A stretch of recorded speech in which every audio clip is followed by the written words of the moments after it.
इसमें इतना भावुक होने की क्या आवश्यकता है कि गांधी जी के बारे में ऐसा नहीं कहना चाहिए? अरे जो नहीं कहना चाहिए अब तो वो भी आ रहा है।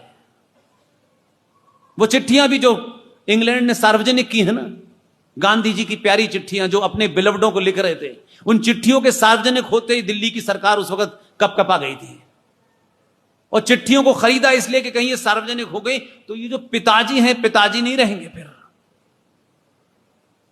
सारी चिट्ठियां करोड़ों में खरीदी गई कि ये सार्वजनिक ना हो जाए भारत सरकार ने। तो गांधी जी को आप एक हमारी सभ्यता में एक बुजुर्ग के नाते सम्मान कीजिए, लेकिन जो उन्होंने उस दौर में झूठ बोला, गलत किया, उसकी निंदा भी पूरी ताकत से होनी चाहिए। और कमाल आपको बताया गया, भारत 15 अगस्त 1947 को आजाद हो गया है और यह कमाल की आजादी थी। जो आदमी ब्रिटिश साम्राज्य का लास्ट वॉइस रॉय था, who was the last voice Roy British India? जोर से बोलिए भाई, आप तो इतनी दूर नहीं, अब तो यहां पे दिल्ली वाला नहीं सुनेगा आपकी बात। Lord Mountbatten. मुझे आजादी की परिभाषा बताइए कि जिस ब्रिटिश साम्राज्य का वो लास्ट वॉइस रॉय था, लॉर्ड लुईस माउंटबेटन, 15 अगस्त 1947 को चचा ने कबूतर उड़ाए, आजादी हो गई और उस आजादी के बाद ब्रिटिश साम्राज्य का last voice Roy he become a first governor general of India. कहीं देखिए ऐसी आजादी? कल तक वो भारत, गुलाम भारत का लास्ट वॉइस रॉय था और 15 अगस्त 47 को आजाद भारत का कोई गवर्नर जनरल मिला ही नहीं इतना काबिल भारत के अंदर। और तो और कहानी क्या है कि वो जो मंत्रिमंडल गठन हुआ, उस मंत्रिमंडल की कॉपी, जैसे अभी मंत्रिमंडल बनाते हैं तो फिर राष्ट्रपति के पास कॉपी जाती है उसकी सहमति के लिए। एक परंपरा है कि राष्ट्रपति उस पर कोई ऑब्जेक्शन नहीं उठाते और साइन कर देते हैं, तब फिर आप शपथ ग्रहण समारोह करते हैं। वो जो मंत्रिमंडल बना उसके लिए पूरे के पूरे मंत्रिमंडल की कॉपी यहां से क्लेमेंट एटली के पास गई। उनकी स्वीकृति के बाद हमारी मंत्रिमंडल बना और चचा ने हमारे शपथ ले ली और भारत आजाद हो गया और चारों तरफ वंदे मातरम और कबूतर, तोता, बिल्ली सब चलने लगे हमारे यहां।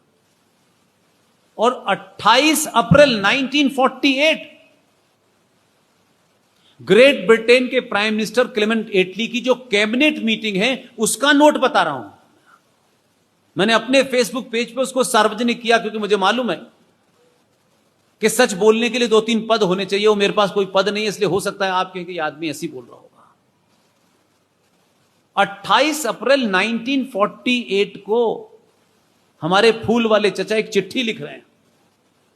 वो चिट्ठी में एड्रेस किया गया है ग्रेट ब्रिटेन के प्राइम मिनिस्टर को और वो लिख रहे हैं कि महामहिम, मैं आपसे अनुरोध करता हूं और आपका अनुमोदन चाहता हूं कि लॉर्ड लुईस माउंटबेटन साहब का ट्रांसफर आपके द्वारा बर्मा कर दिया गया है। मैं चाहता हूं बंगाल के गवर्नर सी चक्रवर्ती राजगोपालाचार्य को भारत का गवर्नर जनरल बनाने की अनुमति दी जाए। ये 28 अप्रैल 1948 की चिट्ठी है। हम आजाद हो गए थे 15 अगस्त को। सार्वजनिक है।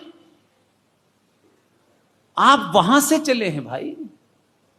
आप ऐसा नहीं कहते कि आप सडनली 15 अगस्त के बाद आप हो गए थे। वही कुकर्म आज भी हो रहा है, उतने ही झूठ आज भी चल रहा है, लगातार चल रहा है। लेकिन हम रुक के नहीं पूछना चाहते भाई कि जरा बता तो दो भाई, ठीक है आप अच्छे हैं, ये हैं वो, जरा इसके बारे में बताओ तो हम भी तो जाने। तो आपकी इस देश की तथाकथित स्वतंत्रता से लेकर के अभी तक ऐसे ऐसे कानून हैं, आपको ताज्जुब होगा कि भारत के संविधान में एक धारा थी 333। आपने ट्रिपल तलाक तो बहुत सुना, लेकिन 333 कभी सुनी आपने? हां या ना बताइए? नहीं सुनी ना। अंग्रेज यहां से गए, जब वो जाने लगे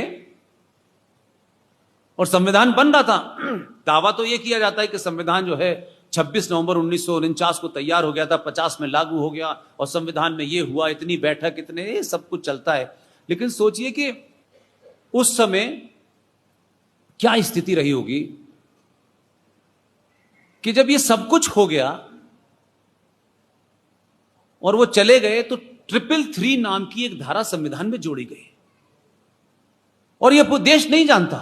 इसलिए मैंने कहा कि 14 में आपको लगता हो, देखिए हम आउटसाइडर आदमी हैं, गुजरात आपका है और वो भी आप ही का है, लेकिन हम उस पर सवाल हम दूसरे तरीके से खड़ा करते हैं और आप भावुक होकर कहते हैं।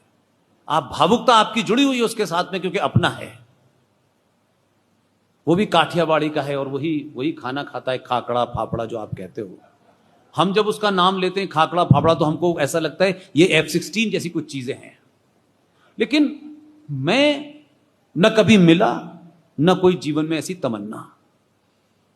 मेरा थंब रूल ये है कि कौन है वो, उसकी जाति क्या है, वो कितना बड़ा है कितना छोटा है, अगर उसने हजारों हजारों साल के बाद आपके सामने सच बोलने की हिम्मत की है तो फिर उससे बड़ा कोई महान नहीं है।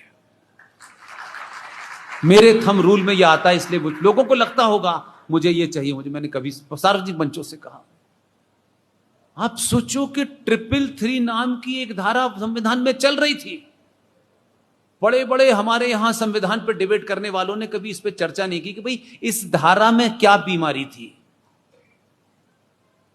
11 साल पहले नासिक के एक बहुत बड़ी सभा थी नासिक में, वहां मदन साहब ने कराई। वहां मैंने उस धारा के बारे में पहली बार बात की। मैं मंच से उतरा तो सारे लोगों ने मुझसे पूछा ऐसी तो कोई धारा हमने देखी नहीं। मैंने कहा संविधान खोला है? नहीं देखा। खोला। लोगों को लगता है कि जब हमें कोई बताए हम कुछ खुद नहीं करेंगे। सब लोग शौक थे कि ये कैसे कह सकते हैं। मैंने कहा भाई संविधान के पन्ने पे जाके लिखा हुआ है, वहां देखो। यकीन ही नहीं आया पहले, फिर मैंने सोचा कि नहीं इसके बारे में हर बार बोलूंगा। बोलता रहा मैं 11 साल पहले से। वो धारा क्या थी ये समझिए। जब अंग्रेज यहां से जा रहे थे तो जो ऊपर की क्लास वाले अंग्रेज थे वो तो सब चले गए थे। जो मिडिल रैंकिंग हमारे यहां के अंग्रेज थे वो बहुत सारे यहीं रह गए और उन्होंने भारतीय महिलाओं से शादियां भी की, कुछ के लिव इन रिलेशन भी थे और वो यहीं रह गए। अब यहां रह गए तो उन महिलाओं, जो भारतीय महिला और अंग्रेज पुरुष से जो संतानें उत्पन्न हुई, उनका क्या करें। तो जाते जाते वो इंतजाम करके गए कि भारत के संविधान में 333 नाम की एक धारा है। उस धारा के तहत ये जो एक अंग्रेज पुरुष और भारतीय महिला से उत्पन्न होने वाली संतान है, इसे हम एंग्लो इंडियन कहेंगे। एक नया निकाला। और उस एंग्लो इंडियन संतान उनकी यहां भारत में रहेगी। तो अब वो जा रहे थे तो जाते जाते उन एंग्लो इंडियन जो संतान दो सभ्यताओं से मिलकर पैदा हुई थी, उनका क्या करा जाए।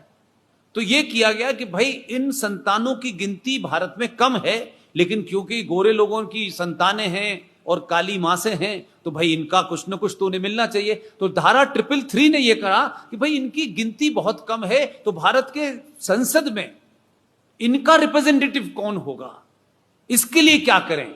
तो हमारे संविधान के अंदर ये 333 धारा ला करके कहा गया कि एंग्लो इंडियन कम्युनिटी के 2 एमपीओ को भारत का राष्ट्रपति नॉमिनेट करेगा ताकि उनके हकों की बात पार्लियामेंट में उठाई जा सके।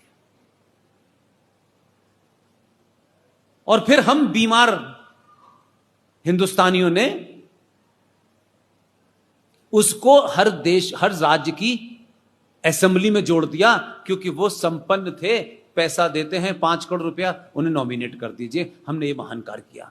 तब इस पे सवाल उठा कि भाई जब वो चले गए तो उनकी संतानों का हमसे क्या लेना देना है, वो भारत की तरह वोट दे, उनके लिए अलग से क्या प्रोविजन होगा। उसको उठाया, उठाते उठाते बोलते रहिए। इसलिए मैंने कहा कि मुझे ये बल इस बात से मिलता है कि संसद में जाकर के इतना बोलना है, ऐसे नहीं बोलना है, वैसे बोलना है, इससे बचने के लिए है खुले मंच से पूरी ताकत से बोलो। अगर सत्ता में बैठे हुए लोग आपकी बात सुनते हैं तो फिर आपका काम अगर यही है कि ये चीज ठीक हो जाए, या तो मन में ये भाव हो या ये फिर आपके मन में भाव हो कि जब तक सत्ता में जाकर के मैं 2 करोड़ नहीं बनाऊंगा तो फिर मुझे जाना नहीं चाहिए।